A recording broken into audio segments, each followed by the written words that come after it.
हमने store organise किया है MHC मिनहाज हलाल सर्टिफिकेशन के हवाले से।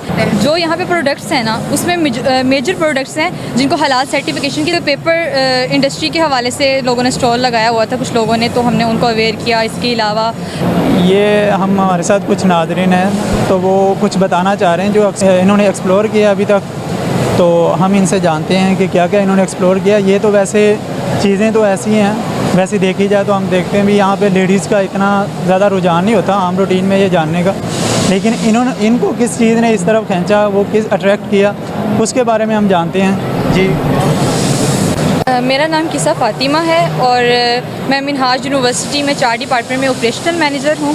और यहाँ पे हमने स्टोर ऑर्गेनाइज़ किया है MHC मिनहाज हलाल सर्टिफिकेशन के हवाले से, और हम एक्सप्लोर कर रहे हैं कि यहाँ पे चाइनीज़ ने कौन कौन सी प्रोडक्ट अपनी लगाई है, क्योंकि हम इंपोर्ट और एक्सपोर्ट बेसिकली यहाँ पे जो स्टॉल्स हैं वो इंपोर्ट और एक्सपोर्ट के हवाले से हैं कि चाइनीज़ जो हैं वो अपनी चीज़ें जो हैं वो हमें सेल करते हैं, और यहाँ पे जो है इन्वेस्टर्स और सेलर्स हैं। यानी आप चाह रही हैं कि हम भी अपनी ना चीज़ें प्रोडक्ट सेल करें। हम ये जो प्रोडक्ट सर्टिफाइड करते हैं, जो यहाँ पे प्रोडक्ट्स हैं ना, उसमें मेजर प्रोडक्ट्स हैं जिनको हलाल सर्टिफिकेशन की ज़रूरत है, और लोगों को पता भी नहीं कि हलाल सर्टिफिकेशन क्या होती है। हम उसके बारे में अवेयर करने के लिए आते हैं, और जिनको नीड होती है हम उनको फैसिलिटेट करते हैं। आपने अभी तक देखा है कुछ ऐसी प्रोडक्ट हैं जिनमें हलाल का लोगो या इस तरह का आपने देखा हो, जिसके बारे में आपने उनको आगाह किया हो किसी को?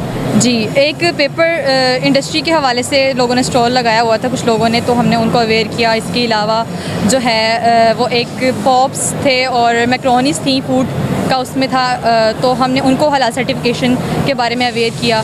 तो इस तरह मुख्तलिफ जो है, अब ये मशीनरीज़ हैं, इनमें भी हलाल सर्टिफिकेशन की नीड होती है क्योंकि जो मेटल यूज़ करते हैं उसके लिए ज़रूरी होता है कि जो मेटल हम यूज़ कर रहे हैं वो हलाल होना चाहिए। जी, तो अभी तक ये हम कैसे, मसलन अगर हमने देखना हो, ये चेक करना हो, तो हम कैसे कर सकते हैं? हमारे पास कौन सा आला है ऐसा? उनकी प्रोडक्ट के ऊपर हलाल का लोगो होता है, उस हलाल के लोगो से हम वेबसाइट पे जाते हैं कि उनकी जो सर्टिफिकेशन बॉडी जिससे उन्होंने हलाल सर्टिफिकेशन लिए वो ऑथेंटिक है कि नहीं है। और MHC मिनहाज हलाल सर्टिफिकेशन बहुत ऑथेंटिक है, और ये मिनहाज से जो है वो रिकगनाइज है। और यानी आप बहुत अच्छा काम कर रही हैं लोगों को ना वो हलाल की तरफ, जो हमारी तो इस्लाम भी हमें कहता है कि ये चीज़ें ना देख के लें। हलाल कौंसिल से भी रजिस्टर्ड है MHC, तो जिनकी भी जो भी अपनी प्रोडक्ट्स लॉन्च करते हैं, फूड से रेलिवेंट, नॉन फूड, जिसमें भी हलाल का पर्सपेक्टिव आता है, तो उनको चाहिए कि वो MHC से जो है हलाल सर्टिफिकेशन लें। ये बहुत अच्छा इदारा है।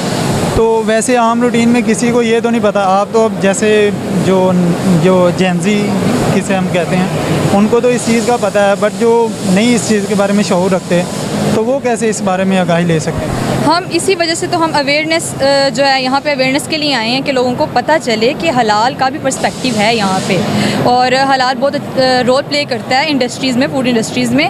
और PFLA मैंडेटरी करती है कि अगर आपके पास हलाल लोगो होगा तो ही आप आगे अपना फर्दर प्रोसीजर काम कर सकते हैं। यानी लोगों में भी आपका नाम या कुछ ऐसा होना चाहिए हलाल? कोई भी खाने की प्रोडक्ट देखी होगी, मीन्स अगर कोई स्नैक्स हैं या बिस्किट्स हैं, उसके ऊपर हलाल लिखा होता है, हलाल का लोगो होता है, तो वो जो है सर्टिफाइड होने के बाद प्रोडक्ट के ऊपर हलाल का लोगो होता है। चलें, थैंक यू सो मच, आप बहुत अच्छा काम कर रही हैं और जारी रखें।